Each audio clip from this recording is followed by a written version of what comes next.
ఆదికాండము గ్రంథము 41వ అధ్యాయము ధ్యానము.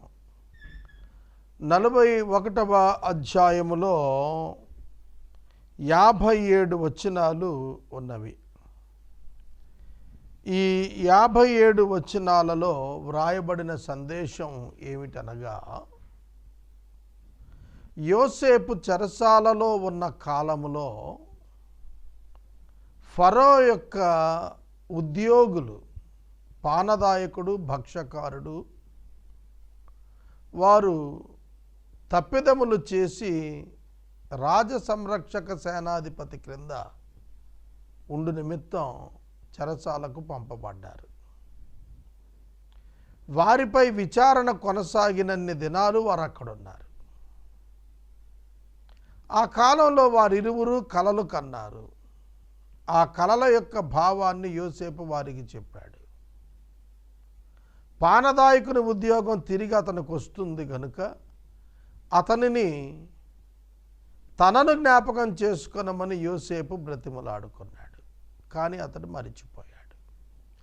అలాగున 2 సంవత్సరాలు గడిచింది. దేవుని సమయము వచ్చి ఉన్నది.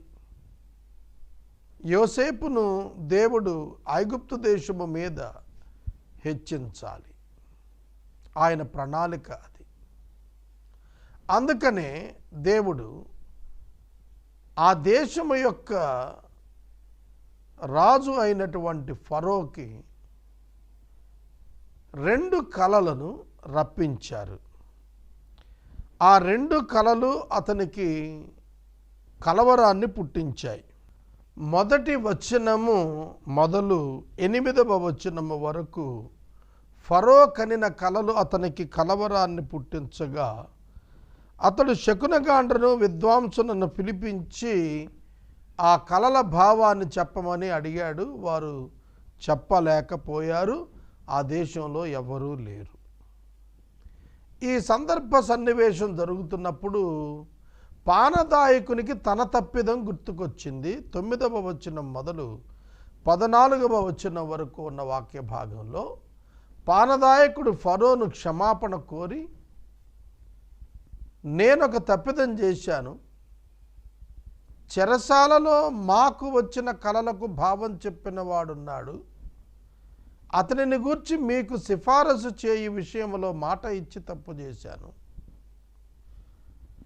అతడు మాత్రము కలలకు చెప్పిన భావం ఖచ్చితంగా నెరవేరింది, నేను జీవించున్నాను, నా ఉద్యోగం నాకు తిరిగి వచ్చింది, భక్షకారుడు చంపబడ్డాడు, కనుక అతడు భావాలు చెప్పగలుగుతాడని ఫరోతో విన్నవించుకున్నాడు. ఫరో వెంటనే ఆజ్ఞ జారీ చేశాడు. చెరసాలలో ఉన్నటువంటి యోసేపు ఫరో ఎదుటకు తీసుకొని రాబడ్డాడు. ఇక 15వ వచనం నుండి 24వ వచనము వరకు ఉన్నటువంటి వాక్య భాగాన్ని చూస్తున్నప్పుడు, ఫరో తనకు వచ్చినటువంటి కలలను గూర్చి చెబుతున్నాడు. ఈ కలలు మనం చూస్తున్నప్పుడు బలమైనటువంటి 7 ఆవులు, బలహీనమైనటువంటి 7 ఆవులు ఒక దర్శనం. రెండవ దర్శనం, బలమైనటువంటివిగా పుష్టిగా ఉన్నటువంటి 7 వెన్నులు, బలహీనమైనటువంటి పీలగా ఉన్న 7 వెన్నులు. ఇట్లా ఆవులను గూర్చి, వెన్నులను గూర్చి దర్శనం వచ్చినప్పుడు బలమైన వాటిని బలహీనమైనవి మింగివేస్తున్నాయి. బలమైన ఆవులను బలహీనమైన ఆవులు మొదటి దర్శనంలో, బలమైన వెన్నులను బలహీనమైన వెన్నులు మింగేస్తున్నాయి. ఈ దర్శనం ఎవరు కూడా నాకు భావం చెప్పేవాళ్ళు లేరు అని యోసేపుతో ఫరో మాట్లాడుతున్నాడు. ఇక 25వ వచనం నుండి ఫరో దీని యొక్క జవాబు 36వ వచనం వరకు చెబుతున్నాడు. 25వ వచనము నుండి 36వ వచనం వరకు వాటి భావాలు చెప్పాడు. ఆ రెండు ఒకే భావాన్ని చెబుతున్నాయని, ఆ రెండింటి వలన దేవుడు జరగబోయేది నిశ్చయమైన కార్యక్రమాన్ని రాజైనటువంటి ఫరోకు బయలుపరిచాడని, కావున 7 సంవత్సరాలు బలమైనటువంటి ఆహారం పంట లభిస్తుందని, ఆ తరువాత 7 సంవత్సరాలు కరువు సంవత్సరాలు వస్తాయని, బలమైన ఆహారము వచ్చినప్పుడు ఆ సంవత్సరాలను ఈ కరువు సంవత్సరాలు మింగేస్తాయని చాలా చక్కటి భావాన్ని యోసేపు దేవుని ఆత్మ వలన చెప్పగలిగాడు. అయితే నీవు ఒక జ్ఞానవంతుణ్ణి నియమించుకొని నీ ఆహారాన్ని భద్రం చేసుకుని రాబోయే కరువు సంవత్సరాల్లో దేశం బాగుండేటట్లుగా చూసుకోమనే సలహా ఇచ్చాడు. ఈ మాట ఫరో దృష్టికి అందరికీ అనుకూలంగా ఉంది. 37వ వచనం నుండి 45వ వచనం వరకు చూస్తున్నప్పుడు వెంటనే ఫరో యోసేపును హెచ్చించి ఘనపరిచి తన మెడలోని గొలుసును తీసి అతనికి వేసి అతనిని ప్రధానిగా ప్రకటించి అతనికి దేశమంతా లోబడి ఉంటుందనేటువంటి ప్రకటన చేసి అతని ఐగుప్తు దేశం అంతటి మీద అధికారిగా అతనిని నియమించాడు, హెచ్చించాడు. యాజకుడైన పోతీఫెరా కుమార్తె ఆసెనతును వివాహం చేశాడు. పోతీఫరు వేరు, పోతీఫెరా వేరు. పోతీఫరు యోసేపును శోధించిన ఆమె భర్త. పోతీఫరా ఇక్కడ ఓను యొక్క యాజకుడు, ప్రీస్ట్. కనుక ఈ వ్యత్యాసం కూడా గుర్తించాలి. ఇక 46వ వచనం నుండి చూస్తున్నప్పుడు కరువు సంవత్సరాలు రాక మునుపు మొదటి 7 సంవత్సరాలు యోసేపు దేశాన పర్యటన చేసి ఆ అత్యధికమైన పంటను గిడ్డంగులలోనికి చేర్చి అలాగే పొలాలలోనే గిడ్డంగులు కట్టించి ఆ ధాన్యాన్ని ఫరో కొరకు కొని నిల్వ చేయటం ప్రారంభించాడు. ఇక 50వ వచనం నుండి మనం చూస్తున్నప్పుడు 52వ వచనం వరకు అతనికి కుమారులు కలిగారు. ఆ కుమారులు ఇద్దరికీ కూడాను అతడు పేర్లు పెట్టాడు. మనష్షే, ఎఫ్రాయిము గూర్చి రాశాడు. ఇక 53వ వచనం నుండి 57వ వచనం వరకు చూస్తున్నప్పుడు సమృద్ధి సంవత్సరాలు 7 అయిపోయాయి, కరువు సంవత్సరాలు ప్రారంభమయ్యాయి. కరువు సంవత్సరాలు 2 సంవత్సరాలు గడిచేటప్పటికీ ఐగుప్తుకి చుట్టుప్రక్కల దేశాల వారందరూ కూడాను ధాన్యం కొనటానికి రావటం ప్రారంభించారు. ఆ విధంగా నేపథ్యం సిద్ధమైంది. ఇశ్రాయేలు కుమారులు కనాను నుండి ఐగుప్తుకు రావటానికి, ఆహారం కొనుక్కొని తీసుకుని వెళ్ళి జీవించటానికి కావలసిన భూమిక, ఏర్పాటు, సిద్ధపాటు, పరిస్థితులు దేవుడు కలిగించాడు అనేది మనకు ఇక్కడ అర్థమవుతుంది. కనుక 41వ వచనం 57 వచ్చిన 41వ అధ్యాయము 57 వచనాలలో మనకు ఈ వివరాలు కనిపిస్తాయి. ఒక్కొక్క వచనం ధ్యానం చేస్తూ కొన్ని ఆధ్యాత్మిక పాఠాలను నేర్చుకుందాం. 41వ అధ్యాయము ఆదికాండము గ్రంథము 1వ వచనం చదువుకుందాం. 2 ఏండ్లు గడిచిన తరువాత ఫరో ఒక కల కనెను. ఒకే రాత్రి అతడు 2 కలలను పొంది కలవరపడినట్లుగా కనిపిస్తుంది. 2 ఏండ్లు గడిచాయి. దేని తర్వాత 2 ఏండ్లు గడిచాయి. పానదాయకుని ఉద్యోగం అతనికి తిరిగి వచ్చి 2 ఏండ్లు గడిచాయి. పానదాయకుణ్ణి యోసేపు ఈ ఇంటి నుండి నన్ను వెలుపటికి రప్పించుటకు ఫరోకు సిఫారసు చేయమని బ్రతిమాలుకొని 2 సంవత్సరాలు గడిచాయి. చెరసాలలో ఉన్నవానికి కమ్యూనికేషన్ ఉండదు కదా.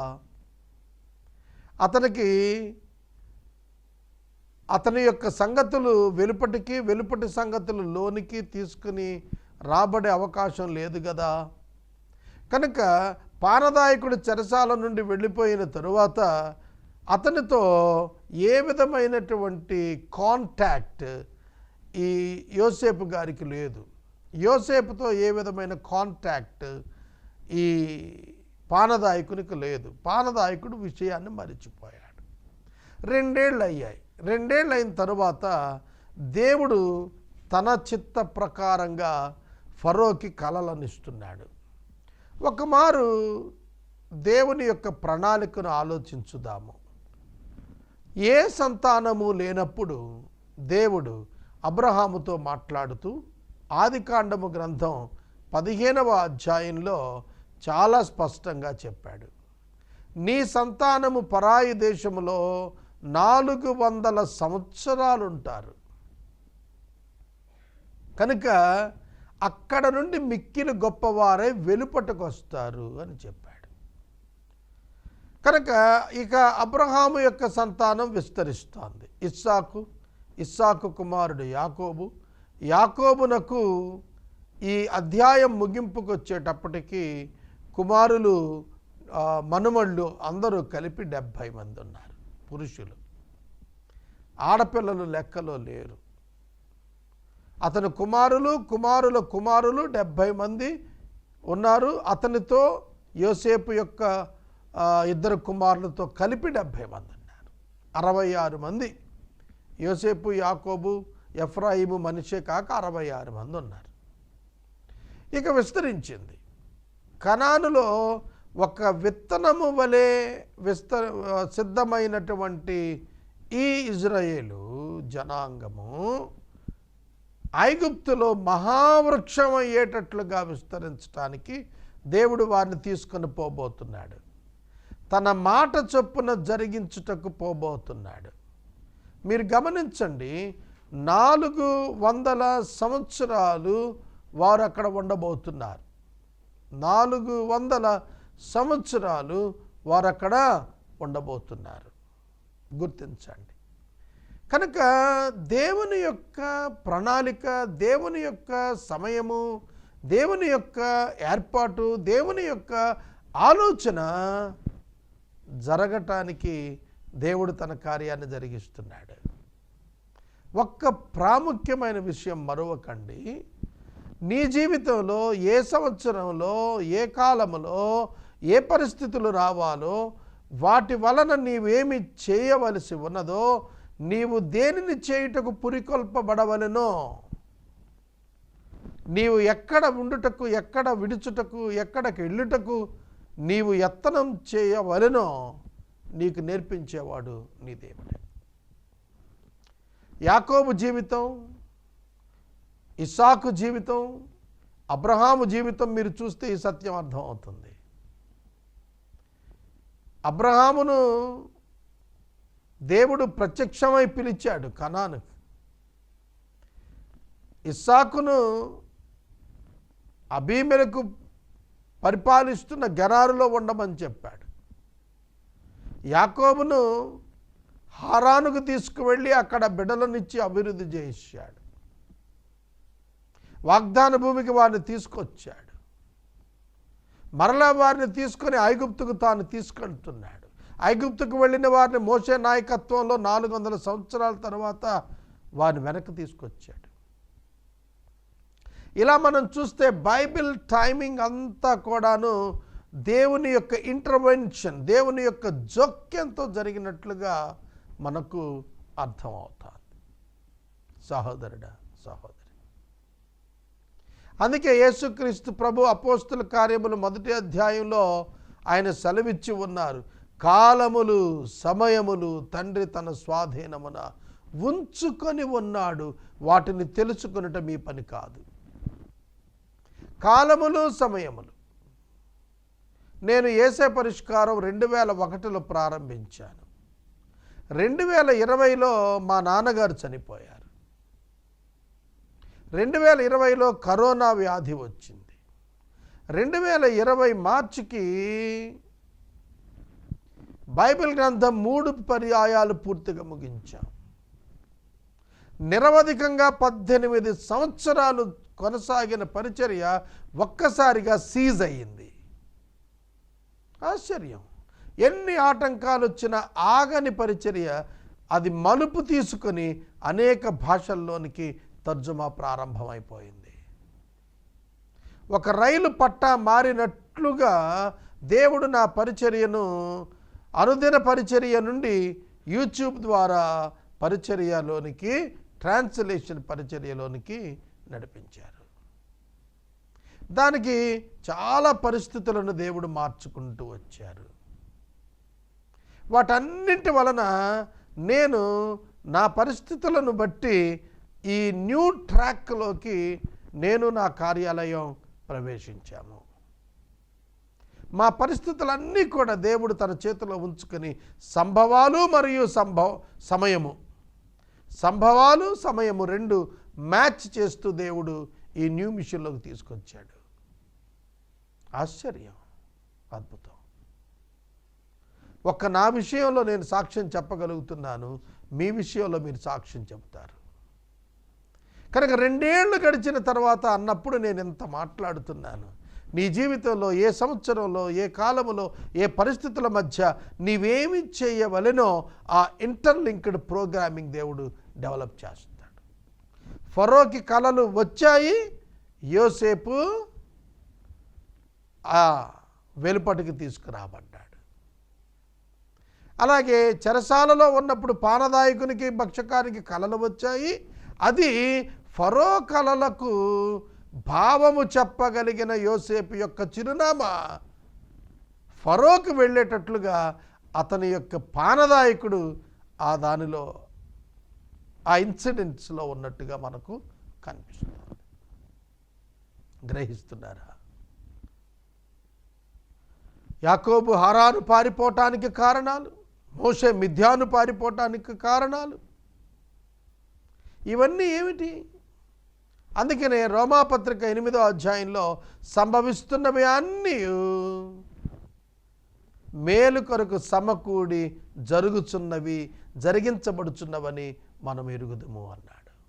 ఇట్ ఈస్ రైట్, అది నిజము. 2 ఏళ్ళు గడిచాయి. దేవుని ప్రణాళిక నెరవేరాల్సిన సమయం వచ్చింది. యాకోబు ఐగుప్తుకు రావాల్సిన సమయం వచ్చింది. ఇజ్రాయేలీయులు ఐగుప్తులో వృద్ధి చెందాల్సిన సమయం వచ్చింది. 400 సంవత్సరాలు వాళ్ళు అక్కడ గడపాల్సిన సమయం ఆసన్నమైంది. అందుకే దేవుడు ఆ కలలను ఫరోకు రప్పించాడు. 2 ఏళ్ళు గడిచిన తరువాత ఫరో ఒక కల కనెను, అందులో అతడు ఏటి దగ్గర నిలిచి ఉన్నాడు. ఆ కలలో అతడు ఏటి దగ్గర నిలిచి ఉన్నాడు. చూపునకు అందమైనవియు బలిసినవియు అయిన 7 ఆవులు ఏటిలో నుండి పైకి వచ్చుచు జమ్ములో మేయుచు ఉండెను. ఫరోలో మనం గమనించాల్సిన లక్షణం ఏమిటంటే, అతడు దేశమంతా సంచారం చేసిన వాడుగా కనపడతాడు. ఒక బలమైనటువంటి రాజుగా కనిపిస్తాడు. మనకి ఐగుప్తులో ఏటిగా చెప్పబడినటువంటిది నైలు నది.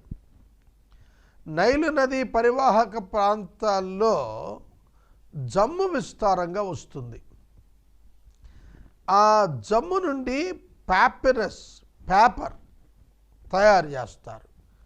మేము ఈజిప్ట్ దేశానికి వెళ్ళినప్పుడు ఈ పేపర్ ఏన్షియంట్ టైమ్స్లో తయారు చేసిన పేపర్, అంటే సుమారుగా 3000-4000 సంవత్సరాల క్రితం తయారైనటువంటి పేపర్, ఆ పేపర్ మీద ముద్రించబడిన పిక్చర్స్ పదిలంగా ఉండేటువంటి విధంగా ఉండేటట్లు ఆ జమ్మును, పచ్చి జమ్మును తీసుకుని వచ్చి దాన్ని ప్రెస్ చేసి, దాన్ని డ్రై చేసి, దాని ద్వారా ఒక కాగితము వలె దాన్ని చేసి దాని మీద రైటింగ్స్ రాసేవాళ్ళు, పిక్చర్స్ వేసేవాళ్ళు. కనుక జమ్ము ఫేమస్ అక్కడ. పేపరస్ నుంచి వచ్చింది. ఆ జమ్ము నుండే పేపర్ తయారు చేస్తారు. కనుక అది ప్రసిద్ధి ఐగుప్తులో. ఆ జమ్ములో మేస్తున్నాయి 7 బలమైనటువంటి ఆవులు. నీళ్లలో నుండి వెలుపుటకు వచ్చినటువంటి నీళ్లు అక్కడ నైలు నదిని సూచిస్తుంది. కనుక ఆ నైలు నుండి వస్తున్నటువంటి ఆవులు మనకు నదీ ప్రవాహక ప్రాంతానికి చెందినటువంటి ఏరియాలో ఈ ఈజిప్ట్ అంతటిలో కూడాను విస్తారమైన పంట రావటానికి సూచనగా, స్థలానికి సూచనగా ఏరు చెప్పబడింది. తర్వాత చూపునకు వికారమై చిక్కిపోయిన 7 ఆవులు అదే ఏటిలో నుండి బయటకు వచ్చాయి. అప్పుడు చూపునకు వికారమైన చిక్కిపోయిన ఆ ఆవులు చూపునకు అందమై బలిసిన ఆవులను తినేస్తున్నాయి. ఆవులను తినేయటం ఏమిటి? ప్రాక్టికల్గా మనం ఆలోచిస్తే నీళ్లల్లో నుండి బయటకు వచ్చిన ఆవులు ఇంప్రాక్టికల్, వాస్తవంగా జరిగేది కాదు. తర్వాత ఆవులు తినటం అనేది అర్థమైన విషయం కాదు. ఆవులు ఇంకా ఏదైనా మేత తిన్నాయంటే మనకు అర్థమవుతుంది, కానీ ఒక ఆవు మరొక ఆవును తినటం ఏమిటి? కనుక ఇది సహజంగా జరిగే ఇన్సిడెంట్ కాదు. ఒక సింహం, పులి ఒక ఆవును తిందంటే అర్థమవుతుంది, కానీ ఆవును తినటం ఏమిటి? అది కూడా బలహీనమైన ఆవు బలమైన ఆవును తింటున్నాయి. అంతలో ఫరోకి మెలిక వచ్చేసింది. మనమైతే పిచ్చి కళ అంటాము, మనమైతే దానిని పిచ్చి కళగా వర్ణిస్తాం, కానీ ఫరో దానిని పిచ్చి కళను ఊరుకోలేదు. అది అతని క్యారెక్టర్. నీవలే నావలే కాదు ఫరో. తన యొక్క నిద్రలో వచ్చిన ఆ కళను అతడు పూర్తిగా జ్ఞాపకం పెట్టుకున్నాడు. మరలా నిద్రపోయాడు. నిద్రపోయినప్పుడు ఇంకొక కళ వెంటనే రెట్టించబడింది. ద సేమ్ నైట్ అతడు మరలా నిద్రించి రెండవసారి కలగన్నాడు. అందులో మంచి పుష్టి గల 7 వెన్నులు ఒక దంటున పుడుతున్నాయి, మరియు తూర్పు గాలి చేత చెడిపోయిన 7 పీల వెన్నులు వాటి తర్వాత మొలుస్తున్నాయి.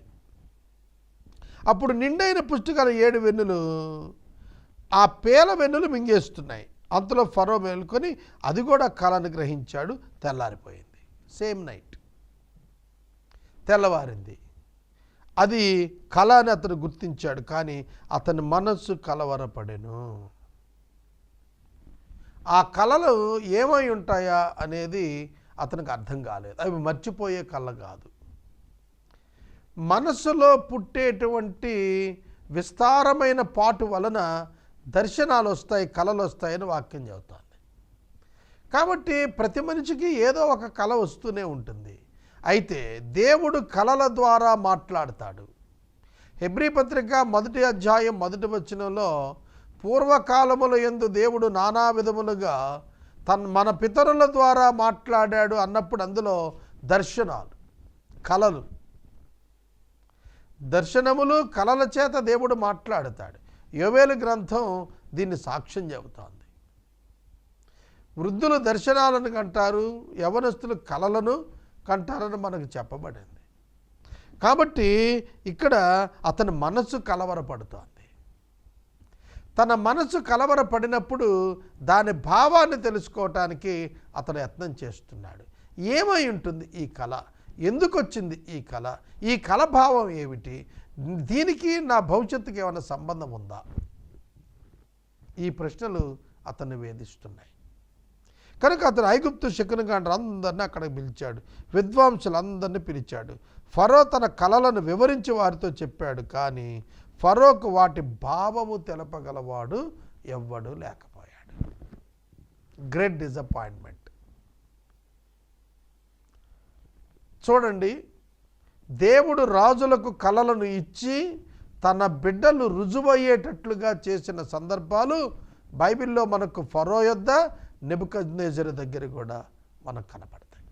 దానియేలు గ్రంథంలో అతను కూడా ఒక కళను కని కళను మరిచిపోయి కళను కళభావాన్ని చెప్పకపోతే బబులోను జ్ఞానులను చంపుతానన్నాడు. ఇక్కడ ఫరో తన శకునగాండ్రందరిని పిలిపించాడు, మ్యూజిషియన్స్ అందరిని పిలిచాడు, మ్యాజిషియన్స్ అందరిని పిలిచాడు. పిలిచి అతడు భావం కొరకు ఎదురు చూస్తున్నాడు. చెప్పేది వారెవరూ లేరు.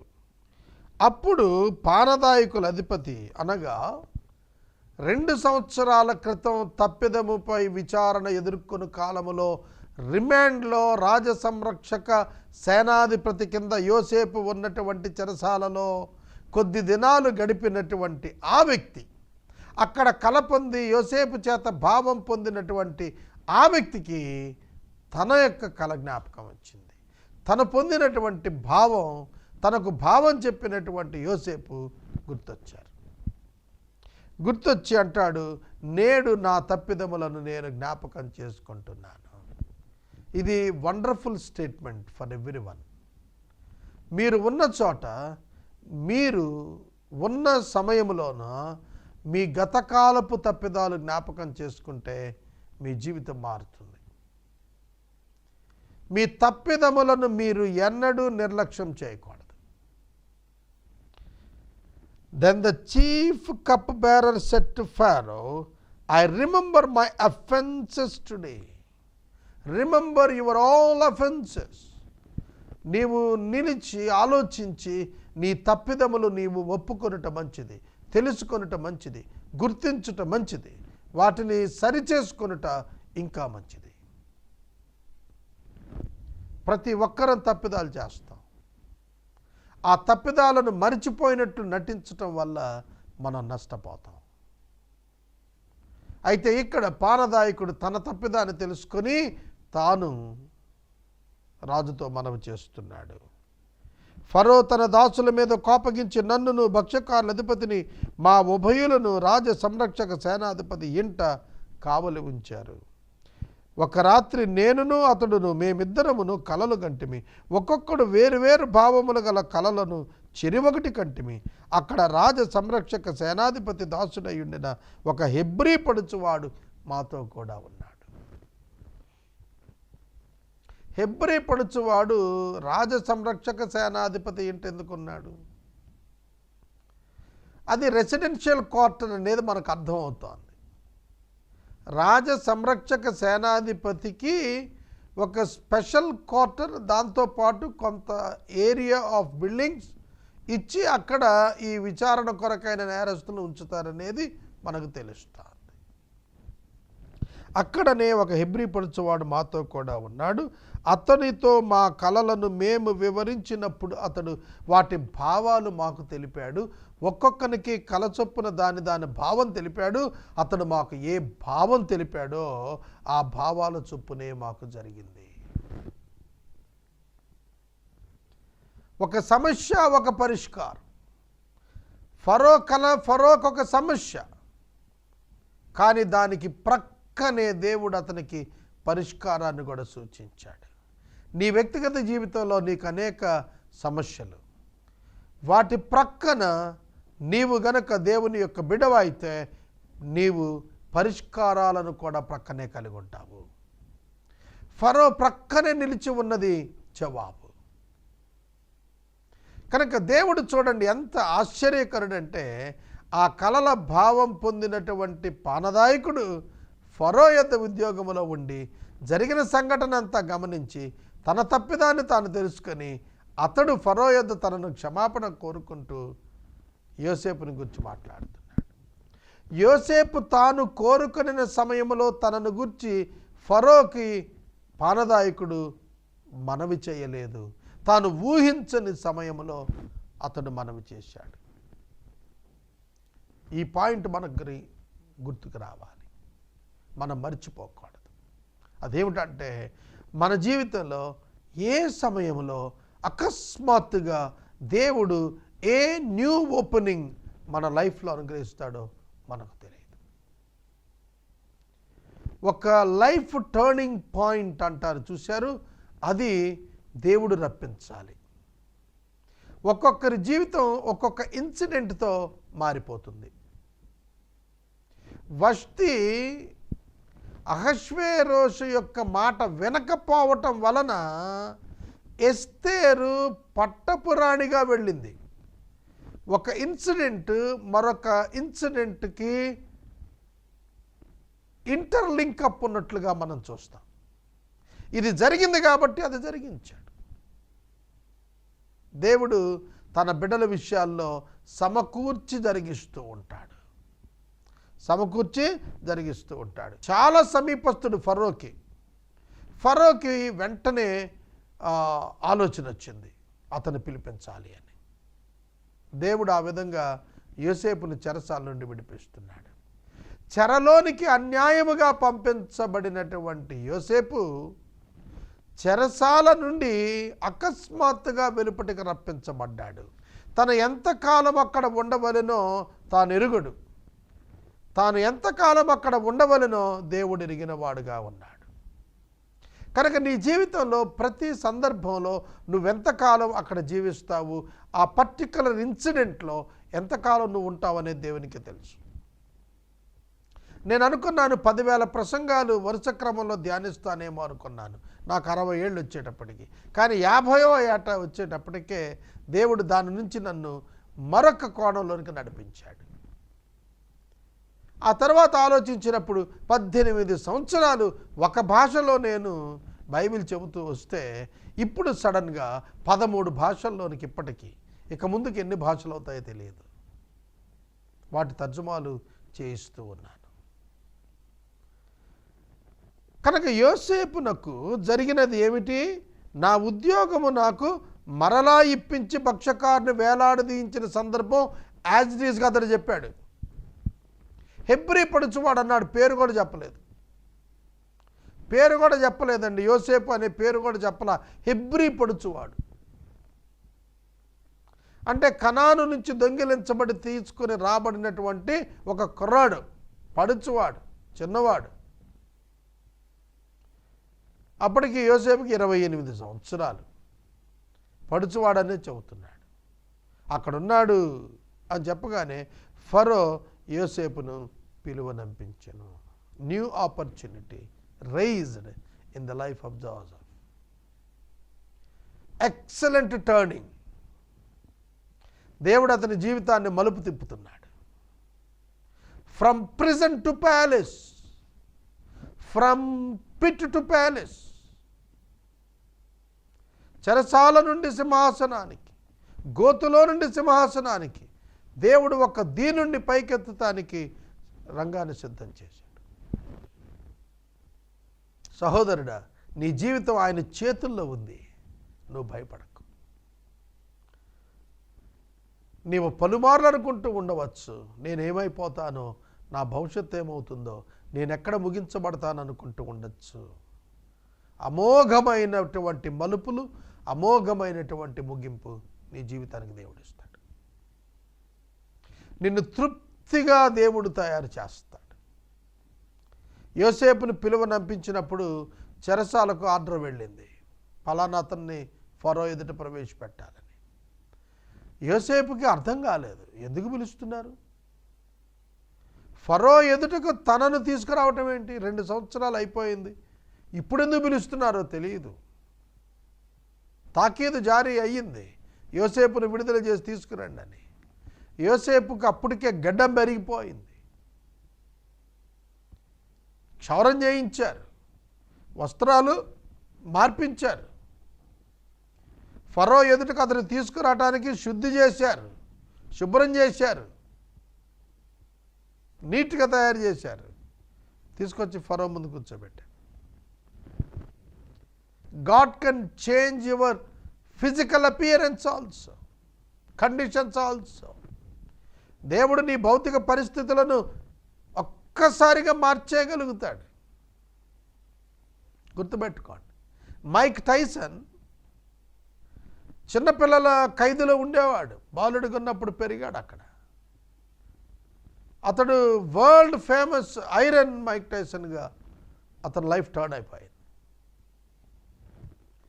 మైకేల్ జాక్సన్ వీధి బాలుడిగా తిరిగేవాడు, అతని నృత్యంతో అతని లైఫ్ టర్న్ అయిపోయింది, వరల్డ్ ఫేమస్ అయిపోయాడు. అలా ప్రపంచంలో ఉన్నటువంటి గొప్ప గొప్ప వారందరూ కూడా బాల్యములో దీనులుగా, హీనులుగా, జీవితం లేని వారుగా, శ్రమలలో మగ్గిపోయిన వారుగా ఉన్నవాళ్ళు they became star Warners in the world. అర్థం కాదు, పెద్ద పెద్ద సైంటిస్టులు సైతం బాల్యంలో దిక్కుతోచని స్థితిలో వారి భవిష్యత్తు కొరకు ఎత్తుక్కున్న వాళ్ళే. ఇవాళ యవనస్తులకు నేను మనవి చేస్తున్నాను, దేవుని పట్ల విశ్వాసం మీ జీవితాల్లో ఉంటే, దేవుని కొరకు మీరు ఎదురు చూస్తున్నట్లయితే, దేవుని ప్రణాళికలో మీరు ఉన్నవారైతే, మీ జీవితాన్ని దేవుడు తాను ఎన్ని మజిలీల్లో తిప్పాలో అని తిప్పుతాడు. ఏ ఏ స్థలాల్లో కూర్చుండబెట్టాలో ఆయనకు తెలుసు.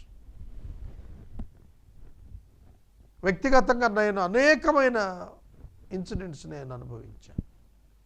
ఈ రికార్డింగ్కి ముందే నా దగ్గర ఉన్న ఒక సర్టిఫికెట్ నేను చూశాను. వరల్డ్ రికార్డ్స్ యూనివర్సిటీ వారు టాప్ 100 పర్సన్స్ని ఐడెంటిఫై చేసిన దానిలో, వరల్డ్లో టాప్ 100 పీపుల్లో వాళ్ళు ఐడెంటిఫై చేసిన వరల్డ్ రికార్డ్ బ్రేకర్స్లో నన్ను చేర్చి నాకు ఒక అవార్డు ఇచ్చారు. ఆశ్చర్యం. కనుక నేను మనవి చేస్తున్నాను, యోసేపు యొక్క జీవితాన్ని దేవుడు టర్న్ చేశాడు. ఇది యోసేపుకు ఆశ్చర్యం. ఎందుకు ఫరో ఎదుగు తీసుకురాబోతున్నారు నన్ను అనేది అతనికే తెలియదు, కానీ అతను ఫరో ముందున్నాడు. దేవుడు నీ జీవితంలో ఏ సమయంలో ఏ కార్యాలు చేస్తాడో నీవెరుగవు, దేవుడు ఎరుగును. ఇక 15వ వచనం నుండి 24వ వచనం ఉన్న వాక్య భాగంలో యోసేపుతో ఇదే కలలు రెట్టించబడ్డాయి. మళ్ళా చెబుతున్నాడు, చదువుతాను వినండి. ఫరో యోసేపుతో, నేనొక కల కంటిని, దాని భావము తెలుపగలవారు ఎవరునూ లేరు.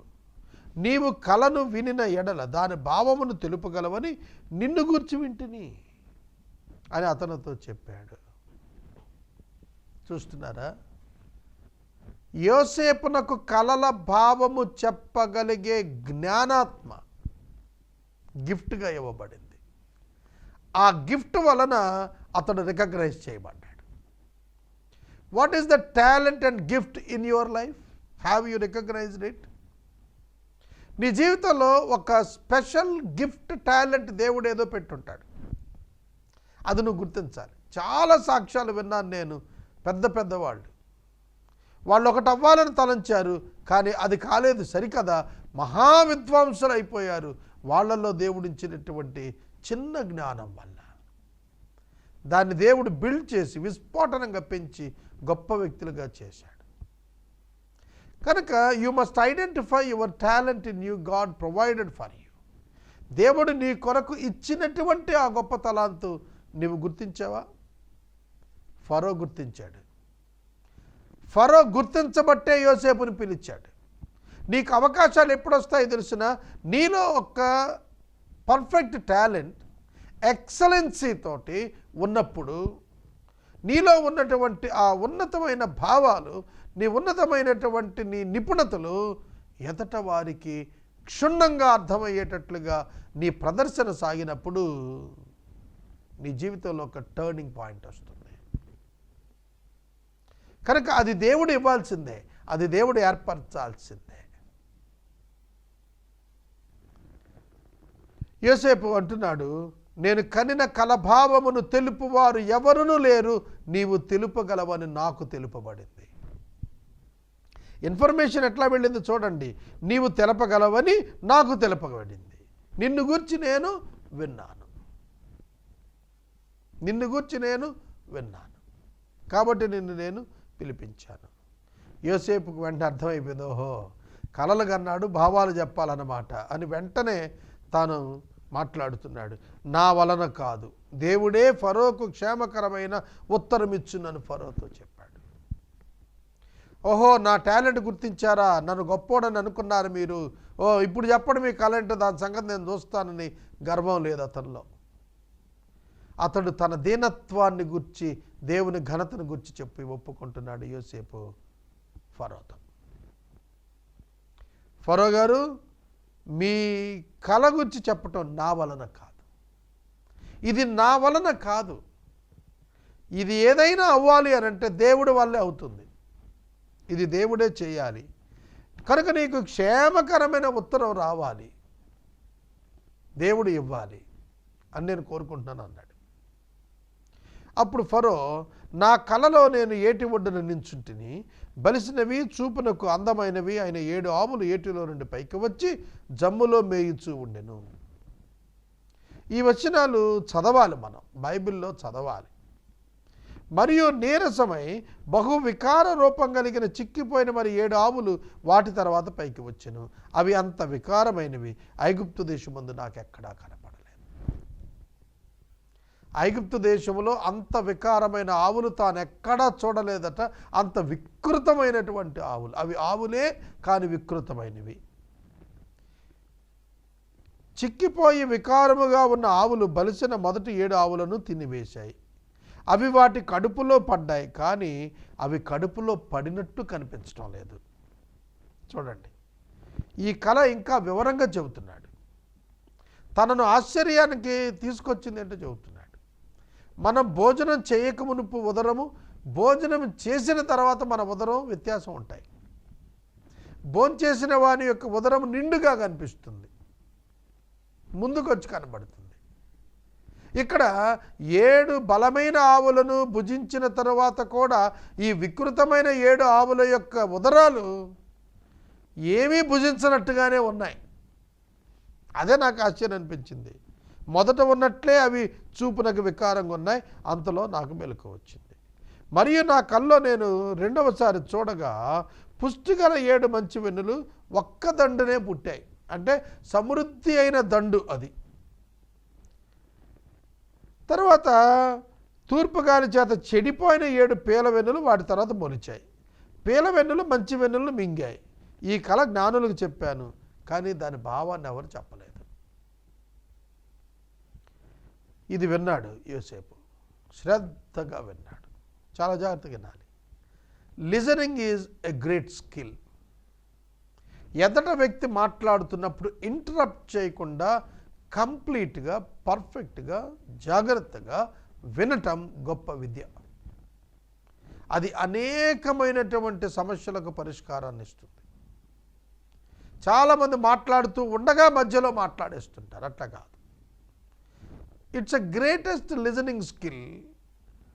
ఫరో మాట్లాడుతున్న అంతసేపు కూడా క్షుణ్ణంగా విన్నాడు, గ్రహించుకుంటూ విన్నాడు, ఆలోచించుకుంటూ విన్నాడు తప్ప ఇంటరప్ట్ చేయలేదు.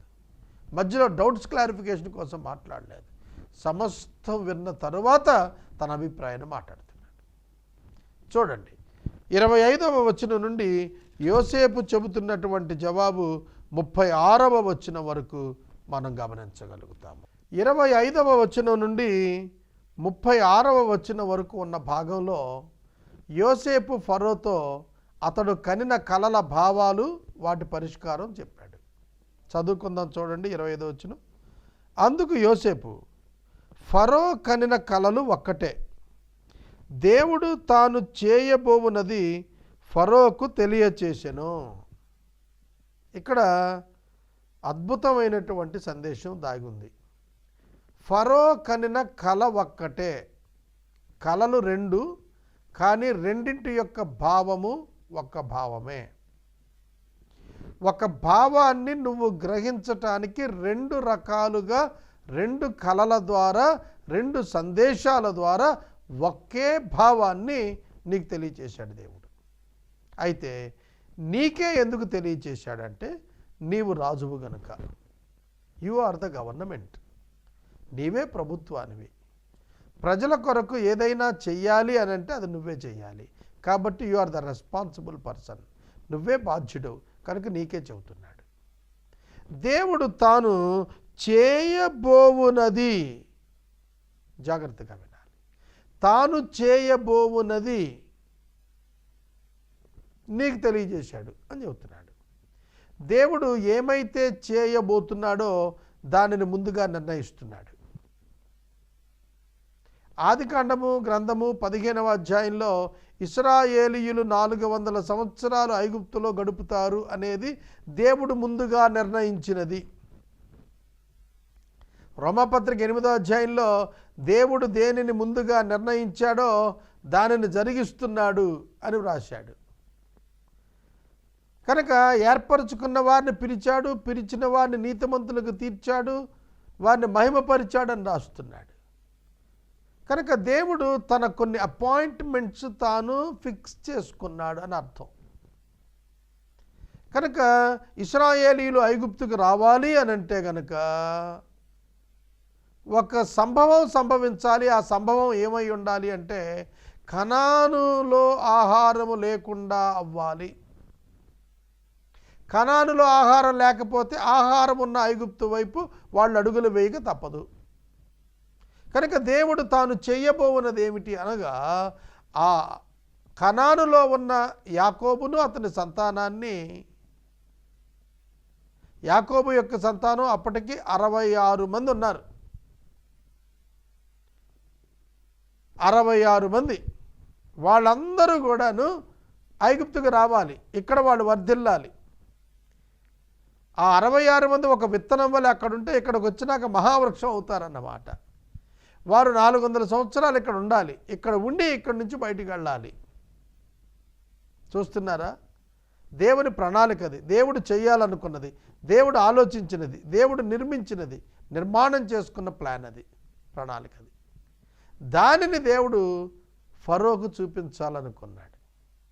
ఏం జరగాలి అనంటే ఆహార సమృద్ధి రావాలి, తదుపరి కరువు రావాలి. ఆహార సమృద్ధి ఎందుకు?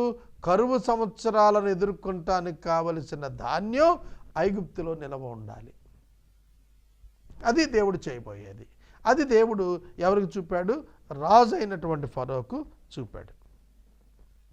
ఆ 7 మంచి ఆవులు 7 సంవత్సరాలు, 7 మంచి వెన్నులు 7 సంవత్సరాలు. యోసేపు చెరసాలలో ఉన్నప్పుడు 3 తీగెలు 3 దినములు, 3 గంపలు 3 దినములు అని చెప్పాడు. ఇక్కడికి వచ్చేటప్పటికి 7 ఆవులు 7 వెన్నులు, ఇవి 7 సంవత్సరాలు అని చెప్పాడు. ఎందుకంటే ఇది పంటకు సంబంధించినటువంటి ఒక దర్శనం. అందుకనే 7 అన్నప్పుడు పంటలు 7 సంవత్సరాలు. కనుక సమృద్ధి అయినటువంటి పంట వస్తుంది. అది కూడా నైలు నది పరివాహక ప్రాంతం ఐగుప్తు. ఈ నైలు నది పరివాహక ప్రాంతం కనుక సమృద్ధి అయిన నీరు ఉంటుంది కనుక అక్కడ 2 లేదా 3 పంటలు ఖచ్చితంగా వచ్చి ఉండాలి. ఇప్పుడు చూడండి, మనం 3 పంటలు వేస్తాం. ఎక్కడ? ప్రాజెక్టు కింద ఉన్నటువంటి భూములు 3 పంటలు వేస్తారు. వర్షాధారమైనటువంటివి 2 పంటలే. కాబట్టి మనం చూస్తున్నప్పుడు సమృద్ధి అయిన పంట రావాలి అని అంటే గనక 7 సంవత్సరాల సమృద్ధి అయిన పంట దేవుడు రప్పించబోతున్నాడు అన్నమాట. అందుకనే కల ఒక్కటే. వాటి తర్వాత చిక్కిపోయి వికారంగా పైకొచ్చిన 7 ఆవులు 7 సంవత్సరాలు. మొదటి 7 ఆవులు 7 సంవత్సరాలు, రెండవ 7 ఆవులు 7 సంవత్సరాలు. అంటే 14 సంవత్సరాలు నీ రాజ్యంలో ఏం జరగబోతుందో దేవుడు నీకు చూపించాడు. మొదటి 7 వెన్నులు 7 సంవత్సరాలు, చివరి 7 వెన్నులు 7 సంవత్సరాలు. నేను ఫరోతో చెప్పు మాట ఇదే. అదేమిటంటే దేవుడు తాను చేయబోచున్నది ఫరోకు చూపించాడు, తెలియచేశాడు, చూపించాడు. ఇదిగో ఐగుప్తు దేశం అంతటా బహు సమృద్ధిగా పంట పండు 7 సంవత్సరాలు వస్తున్నాయి, మరియు కరువు గల 7 సంవత్సరాలు వాటి తర్వాత వస్తాయి. అప్పుడు దేశమంతటా పంట సమృద్ధి యావత్తు మర్చిపోతారు. ఎంత సమృద్ధి అయిన పంట 7 ఏండ్లలో వచ్చినా తరువాత వచ్చే కరువు సంవత్సరాలు వాటిని మింగేస్తాయి. కాబట్టి ఆ సమృద్ధిని వారు మర్చిపోతారు. దాని తర్వాత కలుగు కరువు చేత దేశమంతా ఆ పంట సమృద్ధి తెలియబడకపోతుంది. ఆ కరువు మిక్కిలి భారముగా ఉండును. ఈ కరువు ఎట్లుంటుందట? మిక్కిలి భారంగా ఉంటుందట. దేవుని ప్రజల పైన భౌతిక పరిస్థితులు మిక్కిలి భారంగా ఉండటం ఏంటి? That is the plan of God. ఇవాళ ఎవరైనా అట్లాంటి వాక్యం చెబితే ఏ ప్రజలైనా అంగీకరిస్తారా? అందుకనే నిజమైనటువంటి వాక్య సందేశకుల మందిరాలలో జనాలు ఉండటం లేదు. ఊరికే సంబరాలు, ఊరికే ఇష్టమైనటువంటి మాటలు, దీవెన మాటలు చెబుతున్న చోట గుట్టలు గుట్టలుగా జనం ఉంటున్నారు.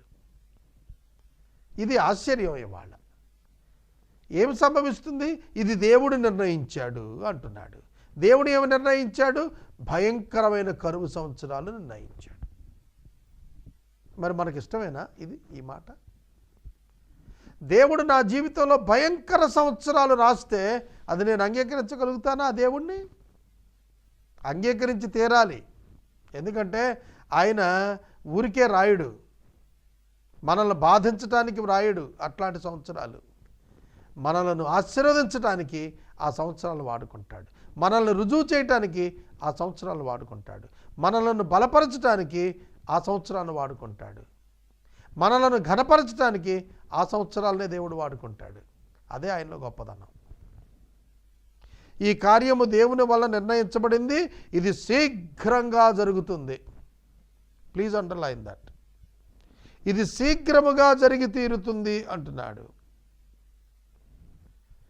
ఖచ్చితంగా జరిగి తీరుతుంది. ఇది దేవుడు నిర్ణయించినది తొలగిపోవటం, నిష్ఫలమవటం ఎన్నడూ చూడలేదు. యేసుక్రీస్తు ప్రభు తల్లి మరియా గబ్రియేలు చేత గర్భవతి అవుతావనే శుభవచనం చెప్పబడినప్పుడు, నేను పురుషుణ్ణి ఎరగని దానినే ఇది ఎలా సంభవిస్తుంది అనే ప్రశ్న ఆవిడ అడిగింది. అది సామాన్యమే. పురుషుని ఎరగకుండా గర్భం ఎట్లొస్తుంది? ప్రపంచంలో ఏ మహిళని అడిగేదే ఈ మాట. అయితే ప్రభు దూత ఏమన్నాడు? దేవుడు ఉద్దేశించినది నిష్ఫలం కానేరదని నేను ఎరుగుదునన్నాడు. ఇది దేవుని చేత నిర్ణయమైందా? మేము అవునని కానీ కానని కానీ చెప్పజాలమన్నారు లాబాను బెతుయేలు, ఆదికాండం 24వ అధ్యాయంలో.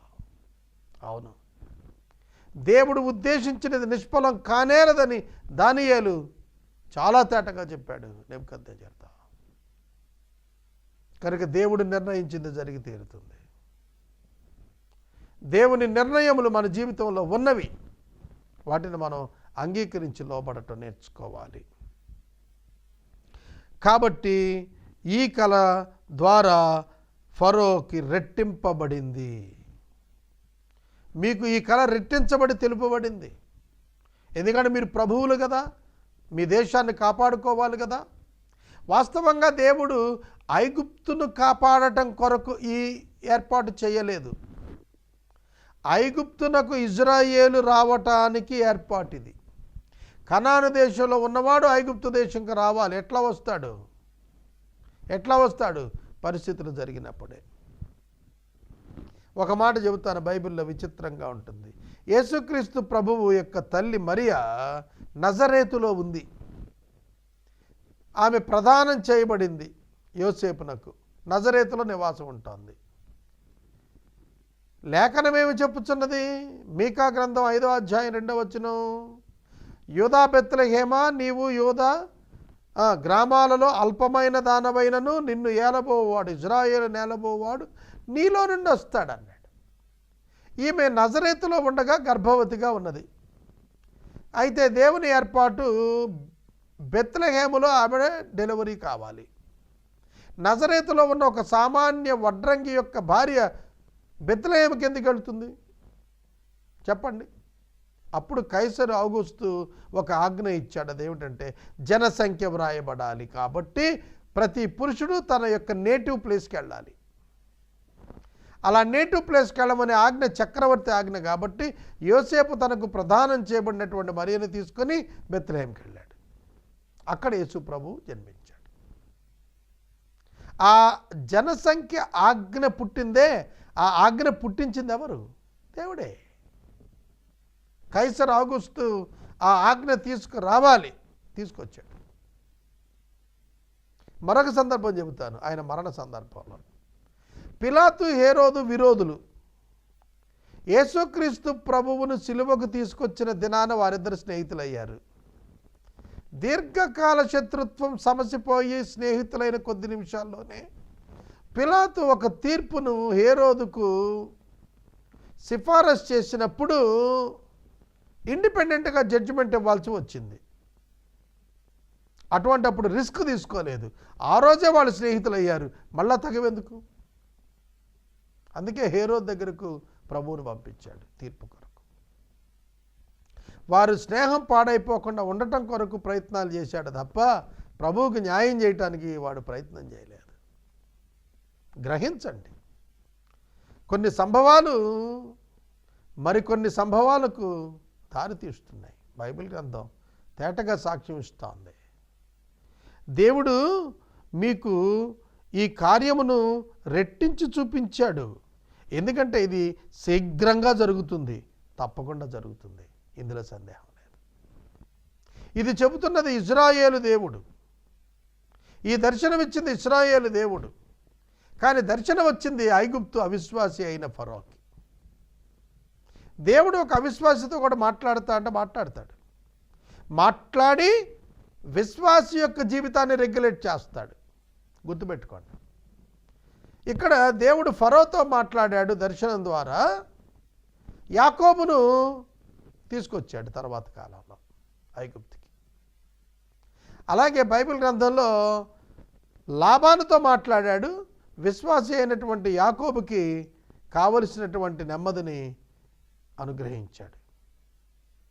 లాబాను ఆ రాత్రి దేవుడు మాట్లాడకపోతే ఖచ్చితంగా యాకోబుకు కీడు చేసేవాడే. దేవుడు అతన్ని మాట్లాడొద్దని హెచ్చరిక చేశాడు. గ్రహించండి, దేవుడు తన బిడ్డల జీవితాల్లో జోక్యం చేసుకుంటున్నాడు. ఇది మనం ఎందుకని తెలుసుకోలేకపోతున్నాం? అందుకే బైబిల్ మనకు చేతికి అందించబడింది.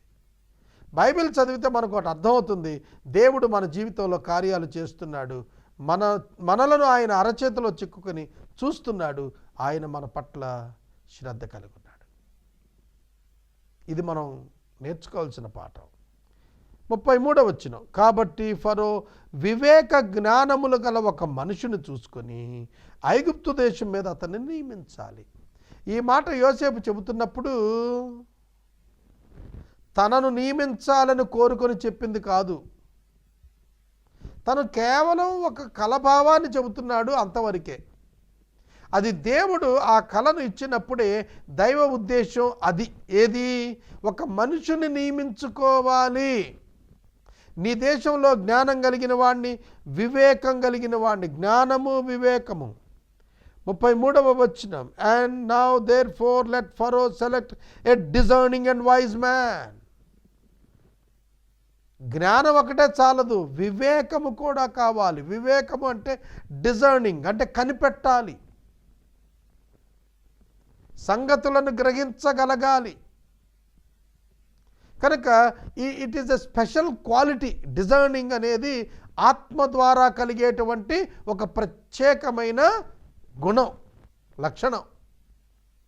ఈ డిజర్నింగ్ కావాలి అంటే గుర్తుపట్టడం, గుర్తించగలగాలి. పరిస్థితులను చూస్తున్నప్పుడు మనం వాటిని గుర్తించగలగాలి, అవి ఎటు వెళుతున్నాయి ఏమిటి అనేది. అట్లాంటి వాడు కావాలి.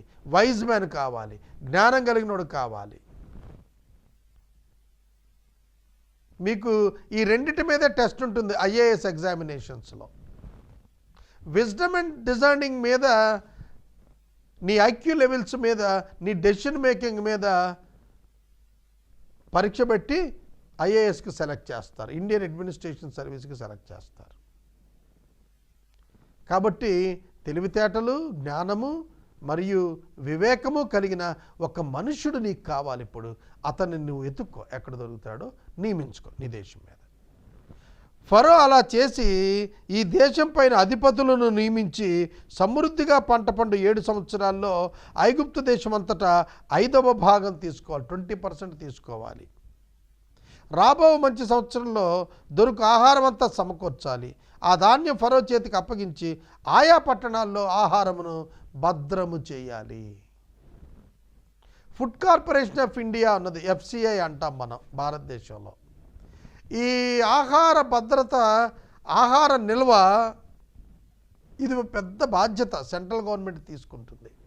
భారతదేశంలో కేంద్ర ప్రభుత్వం చేస్తుంది ఈ పని. ఆహార భద్రత అంటే 1 సంవత్సరం పాటు ఆహారం దేశమంతా ఖాళీగా కూర్చుని ఉన్నా తినగలిగే ఆహారాన్ని ప్రొక్యూర్ చేస్తుంది. అదే చెబుతున్నాడు, ఆ ప్లానింగ్ చెబుతున్నాడు. మొట్టమొదటి ఈ ప్లానింగ్ ఇచ్చిన వాడు యోసేపే. కనుక నీ పంట పండిన దానిలో 20% రాజువుగా నీ కొరకు ప్రత్యేకంగా పక్కన పెట్టాలి, సమకూర్చాలి. కరువు చేత ఈ దేశం నశించిపోకూడదు. ఆ ఆహారం ఐగుప్తు దేశంలో రాబో కరువు సంవత్సరాలు 7కి కూడా ఈ దేశమందు సంగ్రహముగా ఉంటుందని ఫరోతో చెప్పాడు. నీవేదైతే కలెక్ట్ చేస్తావో ఆ ఫుడ్ మీకు 7 సంవత్సరాల కరువుకి సరిపోతుంది. కాబట్టి ఒక విజ్ఞానము మరియు వివేకము కలిగినటువంటి ఒక వ్యక్తిని నువ్వు ఏర్పరచుకో. అతనితో టీమ్ ఆఫ్ ఆఫీసర్స్ను ఏర్పాటు చేసుకో. ఆహారాన్ని కలెక్ట్ చేసుకో. Grain purchasing officer, grain purchasing assistants అని గవర్నమెంట్లో ఉంటారు. ఆహారాన్ని ప్రభుత్వం కోసం కొనేవాళ్ళు. ఇప్పటికీ కూడా గిట్టుబాటు ధర ఇచ్చి పంటను ప్రభుత్వమే కొంటుంది అని చెప్పి మనకు చాలాసార్లు వినబడుతుంటుంది వార్తలలో. అది ఇదే. ఆహారం ప్రభుత్వం కొనాలి, కొని గిడ్డంగులకు చేర్చి దాన్ని భద్రం చెయ్యాలి. వ్యాపారులు ఆహారాన్ని కొంటారు, ధాన్యానికి క్వింటాకు ఇంత ధర అని చెప్పి ఇచ్చి కొంటారు, కొని దానిని అత్యధికమైన రేట్లకు వ్యాపారస్తులు అమ్ముకుంటారు. కనుక ప్రత్యేకమైన 20% స్కీమ్ ఇంట్రడ్యూస్ చేశాడు యోసేపు. ఫరో క్షుణ్ణంగా వింటున్నాడు. యోసేపు మాట్లాడినంతసేపు ఫరో మాట్లాడలేదు, ఫరో మాట్లాడినంతసేపు యోసేపు మాట్లాడలేదు. నేను మరలా చెబుతున్నాను, it's a greatest listening skill in administration. కనుక ఒకరు మాట్లాడుతుండగా మరొకరు మాట్లాడటం కాదు, ఒకరు మాట్లాడిన తర్వాత మరొకరు మాట్లాడటం. పౌలు గారు భాషల వరాన్ని గురించి మాట్లాడుతున్నప్పుడు అదే చెప్పాడు.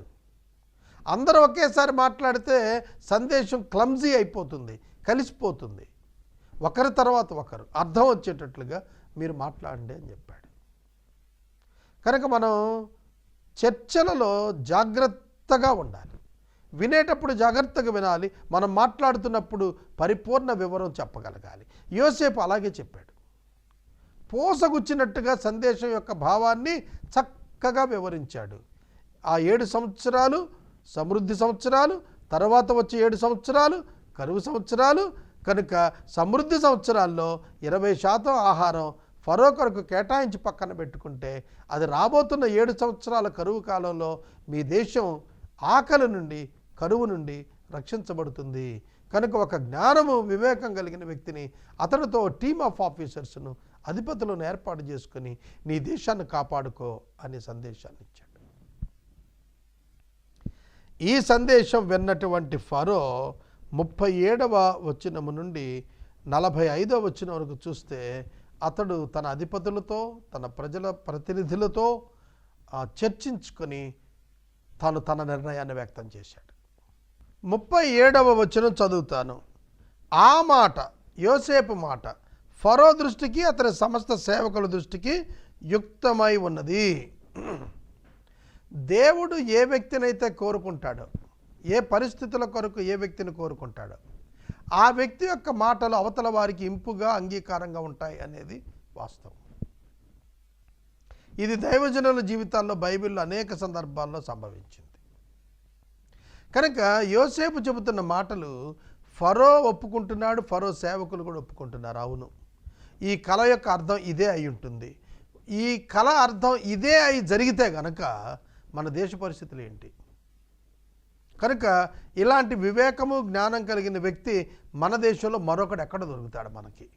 ఇతనికే ఈ జ్ఞానం ఉన్నది, ఈ వివేకం ఉన్నది. ఎందుకంటే ఈ దేశంలో ఉన్నటువంటి శకుని గాండ్రంలో ఒక్కళ్ళు కూడా చెప్పలేకపోయినటువంటి ఈ కలభావాన్ని ఈ వ్యక్తి చెప్పాడంటే ఇతడు దైవాత్మ కలిగినటువంటి వాడు, ఇతడు దైవ జ్ఞానం కలిగినటువంటి వాడు.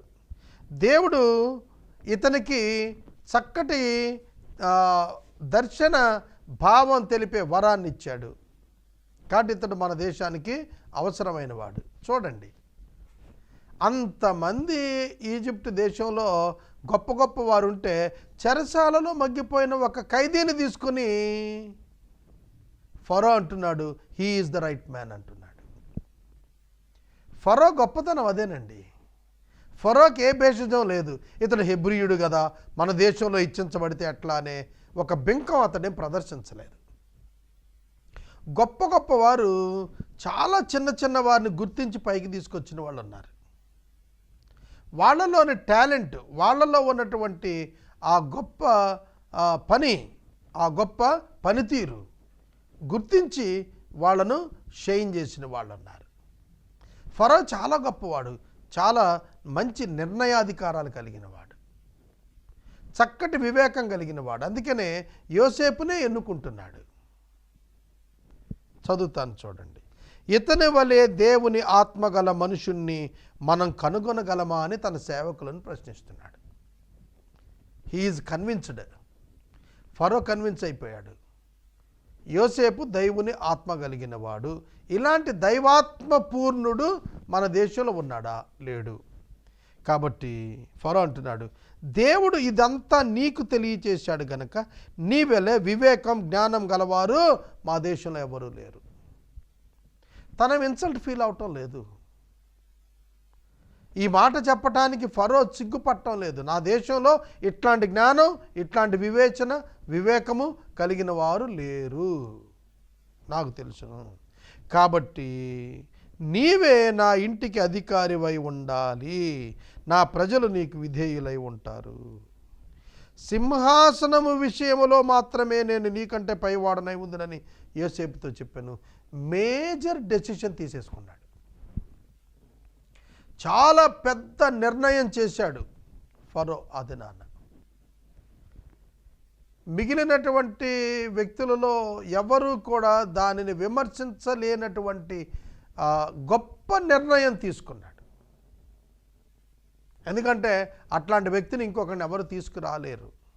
దేవుడు అందుకనే ఆ దేశంలో ఎవ్వరూ కూడా వివేచింపలేనటువంటి విధంగా ఆ కళను ఇచ్చాడు.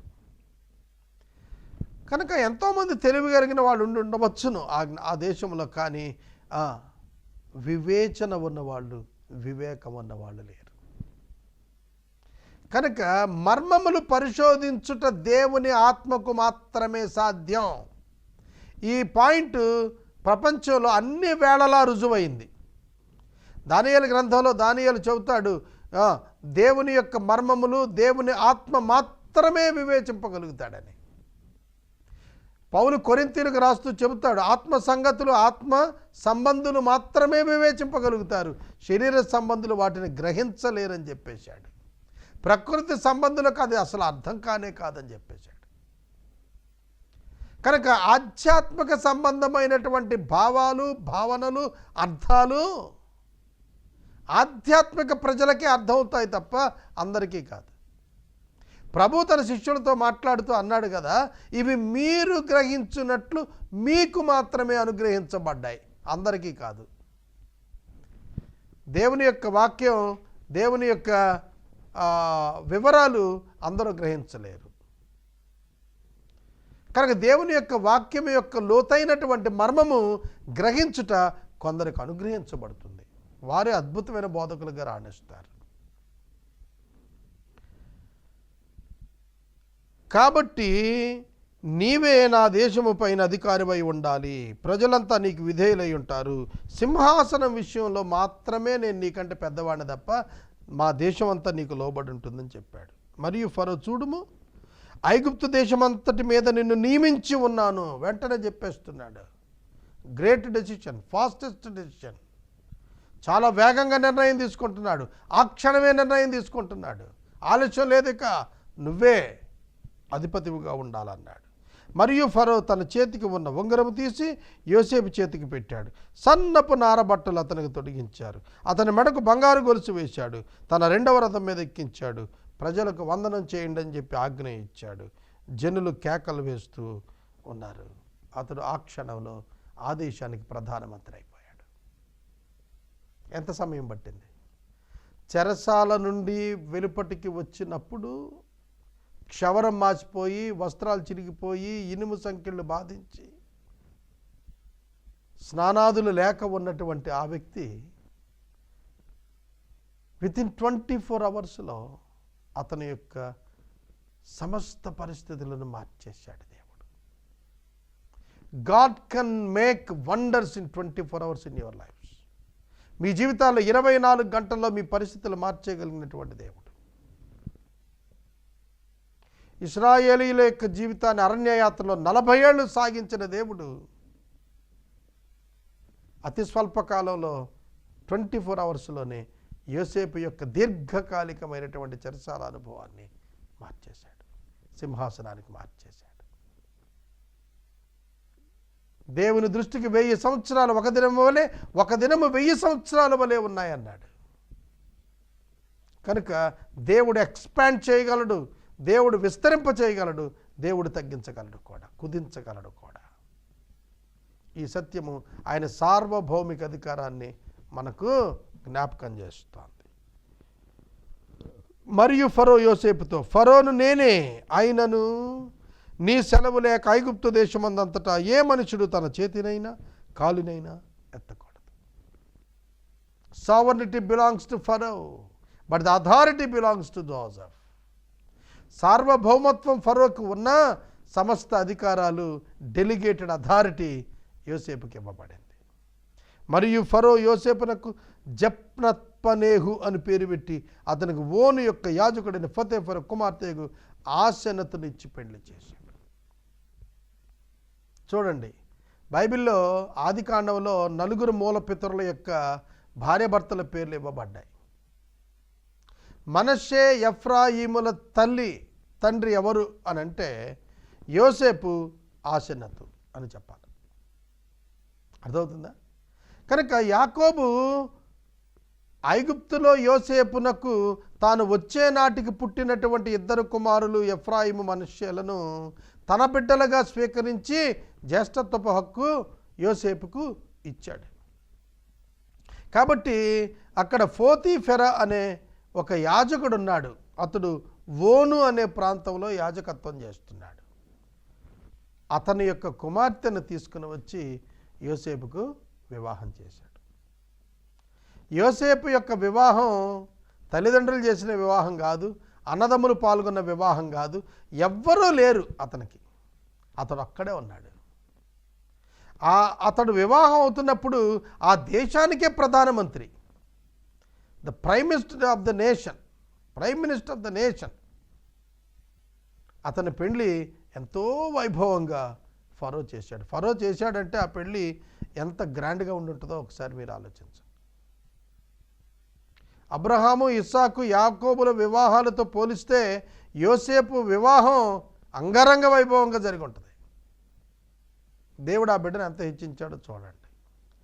అతడు పడిన బాధలన్నీ మరిచిపోయేటట్లుగా దేవుడు చేస్తున్నాడు. అది గొప్పతనం. ఇక 46వ వచనము మొదలుకొని 49వ వచనము వరకు 7 సంవత్సరాల సమృద్ధి గల ఆహారం వచ్చిన సంవత్సరాలు. First 7 abundant years. యోసేపు బయలుదేరాడు, దేశమందంతటా సంచారం చేశాడు. ఇది చాలా గొప్ప మాట. Joseph was 30 years old when he entered the service of Pharaoh, king of Egypt, and Joseph went out of the presence of Pharaoh and went through all the land of Egypt. నేను English భాషలో చదివాను, తర్జుమాదారుడు చదవాలని కోరటం లేదు. సహోదరుడా, సహోదరి, యోసేపు 30 సంవత్సరాల వాడుగా ఉన్నాడు. అతని వివాహం అయినప్పుడు, ఫరో ఎదురు నిలిచినప్పుడు, ప్రధానిగా అపాయింట్మెంట్ తీసుకున్నప్పుడు 30 years.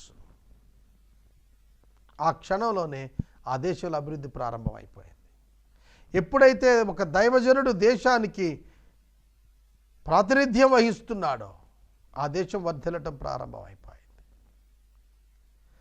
యోసేపు పోతీఫర ఇంట ఉన్నప్పుడు పోతీఫర్ను దీవించాడు దేవుడు. పోతీఫర్ను దీవించిన దేవుడు యోసేపు చెరసాలకు వెళ్ళిన తర్వాత చెరసాల యజమానుని దీవించాడు. ఇప్పుడు ఫరో ఇంటికి వచ్చినాక ఫరోని దీవిస్తున్నాడు దేవుడు. యాకోబు లాబాను ఇంటికి వెళ్తే లాబాను ఇంటిని దేవుడు దీవించాడు. గ్రహిస్తున్నారా? దావీదును బట్టి సౌలును దీవించాడు. కనుక దేవుని బిడ్డలు ఎక్కడుంటే అక్కడ దీవిన. దేవుని బిడ్డలు ఎంత చిన్న ఉద్యోగంలో ఏ సంస్థలో పనిచేస్తున్నా వాళ్ళు అక్కడ దీవెనగా ఉంటారు. ఆ సంస్థ అభివృద్ధి చెందుతుంది, ఆ వ్యవస్థ అభివృద్ధి చెందుతుంది. ఇది వాస్తవం. కనుక యోసేపు ఫరో ఎదుట నుండి వెళ్ళి ఐగుప్తు దేశం అంతటా రథం మీద సంచారం చేశాడు. ఈ వచనం మీకు చాలా ప్రాముఖ్యం. దేశమంతా సంచారం చేస్తున్నాడు. ఎందుకు? ఒక దేశాన్ని పరిపాలించేవాడు ఆ పరిసర ప్రాంతాలన్నీ తెలుసుకున్నవాడై ఉండాలి. నైసర్గిక స్వరూపం అంటారు, బౌండరీస్ తెలియాలి. ఫెర్టిలిటీ ఆఫ్ ద ల్యాండ్ తెలియాలి, ఆ భూమి యొక్క పటుత్వం తెలియాలి, వ్యవసాయ భూములు ఎన్ని ఉన్నాయి, వ్యవసాయ భూముల్లో ఎన్ని కేటగిరీస్ ఉన్నాయి, ఈ లెక్కంతా కావాలి. ఎందుకంటే అక్కడ అతడు ఆ 7 సంవత్సరాలు వ్యవసాయం మీద కాన్సన్ట్రేట్ చేస్తున్నాడు. జవహర్లాల్ నెహ్రూ గారు పంచవర్ష ప్రణాళికలను పెట్టారు ఆయన ప్రధానమంత్రి అయిన తర్వాత. కనుక మొదటి 5 సంవత్సరాలు వ్యవసాయం, రెండవ 5 సంవత్సరాలు ఇండస్ట్రీస్, అలా ఆయన పెట్టిన 5 years ప్లాన్ ఇంప్లిమెంట్ అవుతూ ప్రతి ప్రధాని కూడా ఏదో ఒక స్పెషలైజేషన్ చేస్తున్నప్పుడు రాజీవ్ గాంధీ గారు ప్రధానమంత్రిగా వచ్చే సమయానికి టెక్నాలజీని డెవలప్ చేయడం ప్రారంభించాడు. మన్మోహన్ సింగ్ గారు ప్రధానిగా వచ్చే సమయానికి భారతదేశం అంతా కూడా టెక్నాలజీ ఒక విప్లవాత్మకంగా పెరిగి సెల్ ఫోన్ కల్చర్ వచ్చేసింది. ఇవాళ టెక్నాలజికల్గా భారతదేశం ఎంత అభివృద్ధి చెందిపోయిందంటే అరచేతిలోనే ప్రపంచాన్ని చూసుకోగలుగుతున్నాం సెల్ ఫోన్స్లో, యాప్స్ రూపంలో. ఇప్పుడు ఇంకా డిజిటలైజేషన్ వచ్చేసింది. ఇప్పుడు మోడీ గారి ప్రభుత్వంలో వచ్చేటప్పటికి డిజిటలైజేషన్ వచ్చేసేసింది. అంటే అంత ఆన్లైన్ సిస్టమ్ ద్వారానే, రూకలు కూడా లేకుండా కేవలం ఆన్లైన్ ద్వారానే పే ఫోను, గూగుల్ ఫోన్ ద్వారా చెల్లింపుల ద్వారా మనం వ్యవహారాలు నడిపించుకోగలుగుతున్నాం. ఇవాళ మీరు గ్రహించండి. కనుక ఒక్కొక్క పరిపాలకుడు తన మూసలో తన పరిపాలన సాగిస్తాడు అంటానికి యోసేపు ఆ దేశం అంతా సంచారం చేశాడు అంటానికి లింకప్ ఉంది. ఇవాళ ప్రపంచంలో జరుగుతున్న ప్రభుత్వ వ్యవహారాలన్నీ కూడా బైబిల్ గ్రంథంలో నుండి తీసుకున్నటువంటి సక్సెస్ఫుల్ రూట్స్లో నుంచే వచ్చాయి. ఆంధ్రప్రదేశ్ ప్రభుత్వాన్ని నడిపిస్తున్నటువంటి చీఫ్ మినిస్టర్ కూడా అనేక పథకాలను బైబిల్లో నుండి తీసుకున్నాడు. మహాత్మా గాంధీ సైతం తన యొక్క సిద్ధాంతాన్ని, అహింసా సిద్ధాంతాన్ని బైబిల్ నుండే తీసుకున్నాడు. ప్రపంచంలో ఒక గొప్ప కార్యాన్ని సాధించిన వాళ్ళు ఎవరైనా సరే బైబిల్ని బేస్గా తీసుకుని వెళ్ళిన వాళ్ళే. మళ్ళా నేను వాక్యంలోకి వస్తున్నాను. 47వ వచనం, సమృద్ధిగా పంట పండిన 7 సంవత్సరాల్లో భూమి బహు విరివిగా పండెను. ఐగుప్తు దేశమందున్న 7 సంవత్సరాల ఆహారమంతయు అతడు సమకూర్చి ఆయా పట్టణాల్లో దాన్ని నిల్వ చేశాడు. ఆ పట్టణం చుట్టూ పొలము యొక్క ధాన్యం ఆ పట్టణంలోనే నిల్వ చేశాడు. యోసేపు సముద్ర ఇసుక వలె అతి విస్తారమైన ధాన్యము పోగు చేశాడు. కొలుచుట అసాధ్యమైంది కనుక కొలుచుట మానివేశాడు. ఎంత సమృద్ధి అంటే లెక్క పెట్టడం మానేశారు. ఎంత లెక్క పెడతారు? సముద్రం ఒడ్డున ఉండేటువంటి ఇసుకను ఎవడ లెక్కిస్తాడు? గోదావరి బేసిన్లో, గోదావరి నది ఒడ్డున ఉన్న ఇసుక అంటే ఇన్ని కిలోమీటర్లు ఉంది, ఇంత వెడల్పు ఉంది, ఇంత పొడుగుంది, ఇంత లోతుందని చెబుతాం. సముద్రపు తీరాన్న ఇసుకకి ఎవడ లెక్క చెబుతాడు? ప్రపంచమంతా వ్యాపించి ఉంది సముద్రం, దాని ప్రతి ఒడ్డున ఇసుక ఉంటుంది కనుక లెక్కించడం అసాధ్యం. అంటే లెక్కింప సాధ్యం కానంతటి ధాన్యం దేవుడు ఆ దేశంలో అనుగ్రహించాడు. యోసేపు చక్కగా దానిని వినియోగించుకున్నాడు. గిడ్డంగులు కట్టాడు, పట్టణాల్లోనే ఉంచాడు. లెక్కించటం కూడా మానివేసి ఆ ధాన్యాన్ని పురులు గప్పి ఆ విధంగా పొలాల్లోనే ఉంచేశాడు. 50వ వచనం నుండి 52వ వచనం వరకు ఇంకా కరువు సంవత్సరాలు రాకముందే ఈ సమృద్ధి అయినటువంటి 7 సంవత్సరాలు జరుగుతూ ఉన్నప్పుడే ఒక అద్భుతం సంభవించింది. అదేమిటంటే యోసేపునకు దేవుడు ఆశీనతనందు 2 కుమారులను ఇచ్చాడు. 2 కుమారులు వివరం ఇక్కడ ఉంది, చదువుతాను. కరువు సంవత్సరములు రాకమునుపు యోసేపుకు 2 కుమారులు పుట్టారు. ఓను యాజకుడైన పోతీఫర కుమార్తెకు ఆశీనత వారిని కంది. అప్పుడు యోసేపు దేవుడు నా సమస్త బాధను మర్చిపోయేట్లు చేశాడని అతనికి మనష్షే అని పేరు పెట్టాడు. నన్ను బహుగా అభివృద్ధి చెందించాడు దేవుడు అని చెప్పి ఎఫ్రాయిం అని పేరు పెట్టాడు. నాకు బాధ కలిగిన దేశమందు నన్ను అభివృద్ధి చెందించాడు. ఈ పాయింట్ అర్థం చేసుకోవాలి. దేవుడు ఎక్కడ అభివృద్ధి చేయాలనుకుంటాడో అక్కడే బాధల్లోనికి నెట్టేస్తాడు. ఆదికాండం 26వ అధ్యాయంలో ఇస్సాకు ఎంతో బాధించబడ్డాడు. గెరారు రాజు చేత లోయలోనికి పంపించబడ్డాడు, కానీ అక్కడే దీవించబడ్డాడు. ఐగుప్తులోనే బాధించబడ్డారు ఇశ్రాయేలీయులు, అక్కడే దీవించబడ్డారు. అర్థమవుతుందా వాక్యం? కనుక నువ్వు ఎప్పుడు బాధించబడుతున్నావో నీ నెక్స్ట్ స్టెప్ దీవించబడటమే. అర్థం చేసుకో. నేను నా సేవా పరిచర్యలో ఎన్నో బాధలను ఎదుర్కొన్నాను, దీవెనలలోనికే వెళ్ళాను.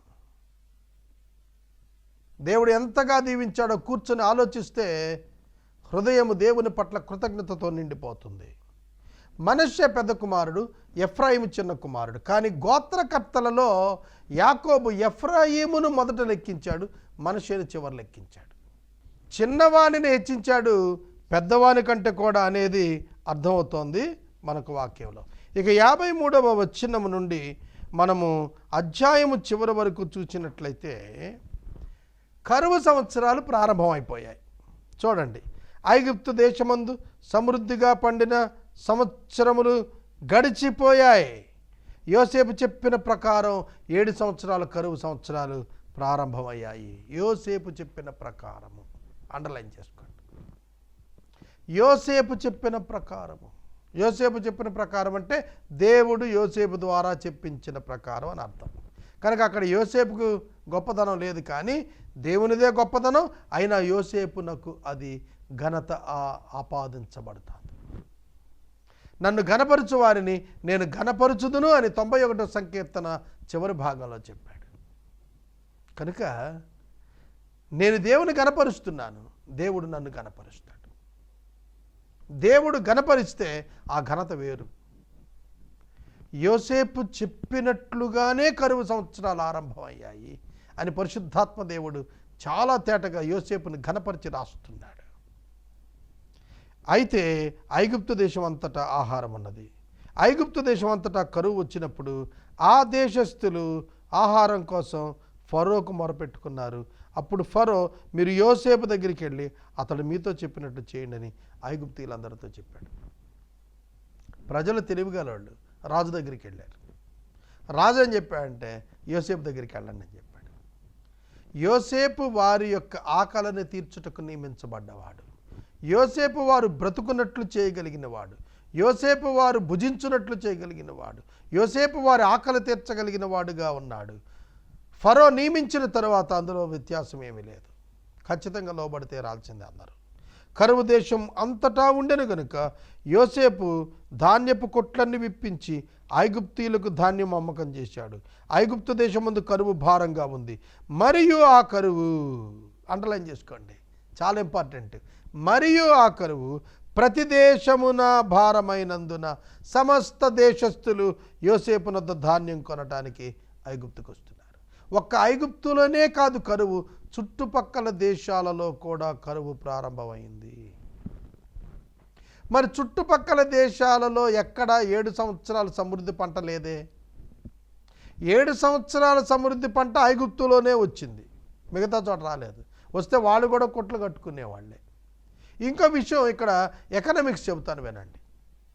ఆర్థిక శాస్త్రం ఏం చెబుతుందంటే సప్లై డిమాండ్ విషయంలో సప్లై ఎక్కువ ఉన్నప్పుడు డిమాండ్ తగ్గిపోతుంది, సప్లై తగ్గిపోయినప్పుడే డిమాండ్ పెరుగుతుంది. అది ఎకనామిక్స్. అయితే ఇక్కడ సప్లై ఎక్కువైపోయింది, మరి డిమాండ్ తగ్గాలి కదా. తగ్గితే రేటు తగ్గించి అమ్మేసుకోవాలి. అదే వ్యాపారికి తగినటువంటి బిజినెస్ అవుతుంది. కానీ యోసేపు సప్లై పెరిగినప్పుడు డిమాండ్ తగ్గకుండా చూశాడు. ఎందుకంటే ప్రొక్యూర్ చేసి దాయటం వల్ల డిమాండ్ని సప్లైని సమతుల్యత, ఈక్విలిబ్రియం అంటారు. ఈక్విలిబ్రియం అంటే సమతుల్యత పాటించాడు. సమతుల్యత, డిమాండ్కు సప్లైకు సమతుల్యత పాటిస్తూ ఎక్సెస్ సప్లైస్ని రిజర్వ్స్లోకి మరలించేశాడు. That is economics. Bible talks about the economics, Bible talks about the accounts, Bible talks about the politics. కనుక ఇక్కడ మనం చూస్తున్నప్పుడు అన్ని దేశాల వారు ఐగుప్తుకు రావటం కారణం ఏంటంటే ఐగుప్తులో ఈ సప్లైస్ అన్నిటినీ రిజర్వ్స్గా దాచిపెట్టాడు. That is wisdom. ఇవాళ మనం 100 రూపాయలు వస్తే 100 రూపాయలు ఖర్చు పెట్టేస్తున్నాం. దానిలో దశమ భాగం పోను ఒక 20% ప్రక్కన పెట్టడం అలవాటు చేసుకుంటే సర్ప్లస్ సప్లైస్ ఉన్నప్పుడు రిజర్వ్స్ని కనుక మనం మెయింటైన్ చేసుకోగలిగితే సేవింగ్స్ రూపంలో రిజర్వ్స్ని కనుక మనం మెయింటైన్ చేయగలిగితే డెఫిసిట్ వచ్చినప్పుడు ఈ రిజర్వ్స్లో ఉన్నటువంటి ఆ అమౌంట్ మనకు ఉపయోగపడుతుంది. అందుకనే సేవింగ్స్ చాలా ఇంపార్టెంట్ అని ప్రభుత్వాలు సేవింగ్స్ మీద దృష్టి పెట్టమని చెబుతారు. సహోదరుడా, సహోదరి, ఈ అడ్మినిస్ట్రేషన్ అంతా కూడా యోసేపు ఐగుప్తు దేశంలో అమలు చేసి మరీ చూపించాడు. ఇక 42వ అధ్యాయంలో ఏం సంభవించింది? కనానులో ఉన్న యాకోబు అతని కుమారులు మాట్లాడుకొని ఐగుప్తు దేశానికి ఎట్లా వచ్చారో ఆ వివరాలు నెక్స్ట్ చాప్టర్లో మనకు చెప్పబడ్డాయి.